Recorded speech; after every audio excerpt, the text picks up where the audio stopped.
Stability ले आएंगे? आपने अपने खदशात का इजहार तो किया है। एक तरफ जो प्रेशर इमरान खान डाल रहा है इदारे के अंदर से, जो बातें हो रही हैं, जो कुछ सोशल मीडिया पे हो रहा है, और जो उनका स्टाइल ऑफ गवर्नेंस है, आपकी अब क्या प्रिडिक्शन है?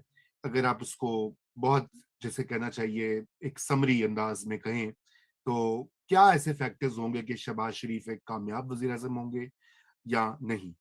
नहीं, देखिए, मैंने आपको बता दिया ना। ना ना, अगर कामयाब नहीं होंगे तो कौन से इश्यूज हैं जिसमें मसले आएंगे, वो तो मैंने ऑलरेडी जिक्र कर जी। दिया। How to keep the alliance partners together and scratch their backs.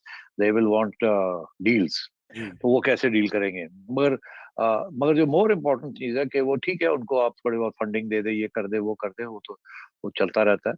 मगर रियल इशू ये है कि आवाम को कैसे रिलीफ देंगे, उनकी जो मुश्किलात है उसको कैसे ठीक करेंगे एक तरफ, और दूसरी तरफ IMF के जो डिमांड्स हैं, जो प्रोग्राम तैयार बैठा है अंगूठा लगना है और फिर शुरू होना है, हाँ। वो बिल्कुल रिलीफ के खिलाफ है, आवाम को रिलीफ देने के खिलाफ है। जी।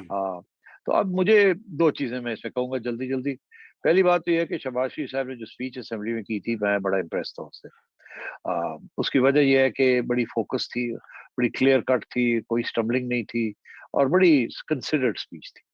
हर दुरुस्त। चीज को उन्होंने टच किया, and I was very impress. मैंने सोचा था कि शायद ये इमोशनल हो जाएंगे और फिर ऐसे करके बात करें, मगर he was very calm and collected and like a leader, not like a provincial leader or a rebel rouser, but somebody who has a lot of things on his shoulders. I thought correct. it was good.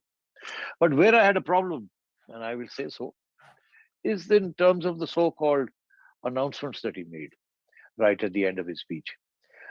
Increasing pensions, increasing salaries of government employees, uh, uh, increasing the minimum wage.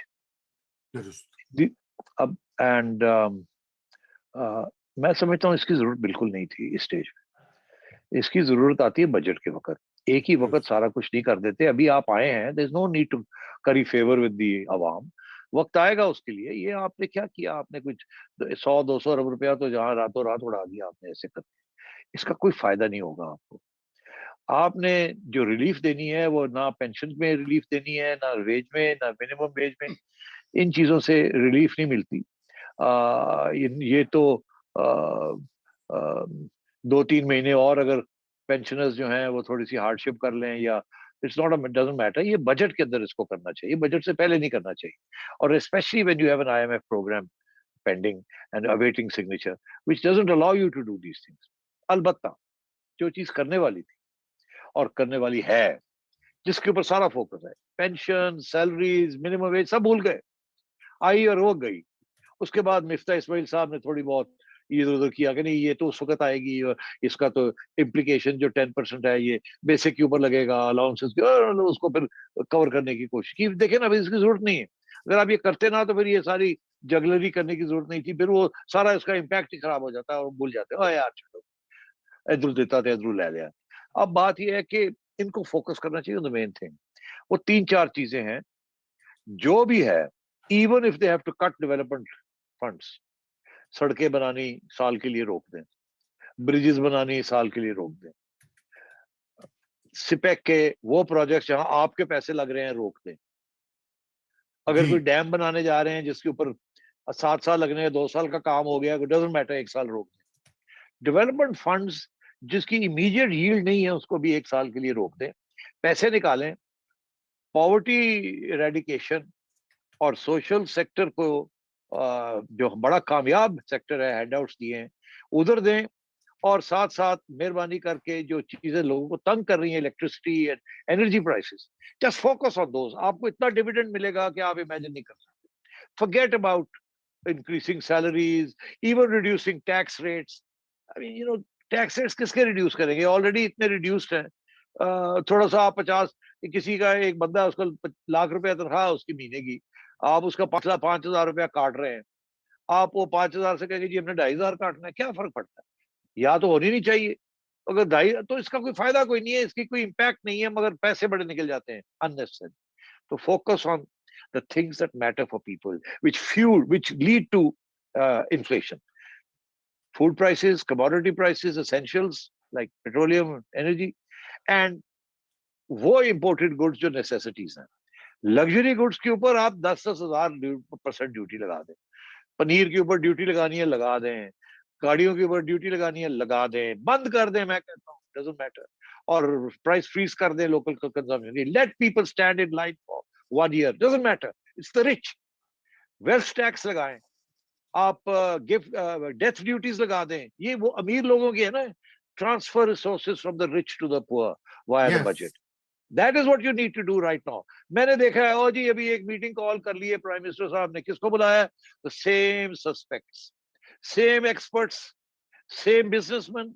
वही हर दफा नई government आती है, वो पहुंच जाते हैं डर करके। वो ब्यूरो सिविल सर्विस वाले वही लाइन लाइन उन्हीं के नाम दे देते हैं जी, फलाना रजा रूमी आएगा जी, रजा रूमी आएगा, नजम सेठी आएगा, सोलंकी आएगा। मैं वो आपको हर ज़ुबानी मीटिंग में बता सकता हूँ लिस्ट। अब तो वो मतलब है कि तो उन्होंने वही बातें करनी है जो हमेशा करते हैं। और वो क्या है, उनके जाती इंटरेस्ट में, उनकी अपनी प्रोफेशन के इंटरेस्ट में क्या है।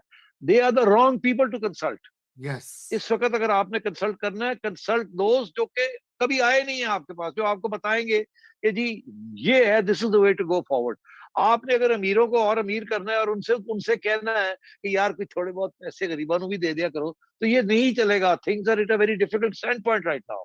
You need some radical thinking about this. क्या नून लीग के अंदर इतनी हिम्मत है? क्या फाइनेंस मिनिस्टर के अंदर इतनी हिम्मत है? नहीं। ये all from the business community. वही बिजनेसमैन सारे वहां पहुंचे हुए हैं फिर से।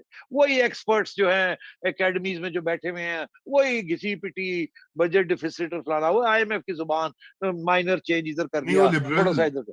हाँ, हाँ, ये तो ये हाँ। मैं समझता हूँ this is not the way to go. इसलिए मेरी तो तनकीद बड़ी अब वाजे हो गई है। मेरा ख्याल है कि अब मेरे चांसेस नहीं रहे कहीं भी फिट होने के। कम से कम इस्लामाबाद में तो मुश्किल लगता है मुझे। नहीं भाई, आप बिल्कुल, आप जो कर रहे हैं ये ही करें, ये बड़ा जरूरी होगा to show the light and to navigate जो है द न्यू गवर्नमेंट। बिकॉज उसकी वजह ये है कि इनको बहुत ज्यादा एडवाइस की जरूरत है। इनके पास भी वही थके हारे लोग एडवाइस हैं। नहीं, एडवाइस नहीं लेते। हाँ, they don't take the advice. Advice वो लेता है जो कि, जैसे मैंने आपसे कहा ना, कि पहले ही उस पेज पे हो आपसे। जो हाँ, बंदा पहले ही उस पेज पे नहीं है, आपको एडवाइस कभी नहीं लेगा। सही, सही। ये इस यही तो मैं आपको एक्सप्लेन कर रहा था कि ये जो प्रेजुडिस होती है ना, इसको शेक करना बड़ा मुश्किल होता है। ये रैशनैलिटी के साथ प्रेजुडिस नहीं खत्म होती। ये दुरुस्त। कॉन्सिक्वेंस, उसके consequences of your irrational decision, उसके साथ शायद तब्दील हो जाए। तो मगर ये है कि जी, so I'm sorry, man, I'm going back into that, but this is the way it is. This government will have to pull a rabbit out of the hat. And if they बिल्कुल। don't, we are all going to be cooked like rabbits. That's a great conclusion, and the right conclusion, and true to your cred और and your style. आपने इनको भी नहीं छोड़ा। इसके साथ ही खुदा हाफिज।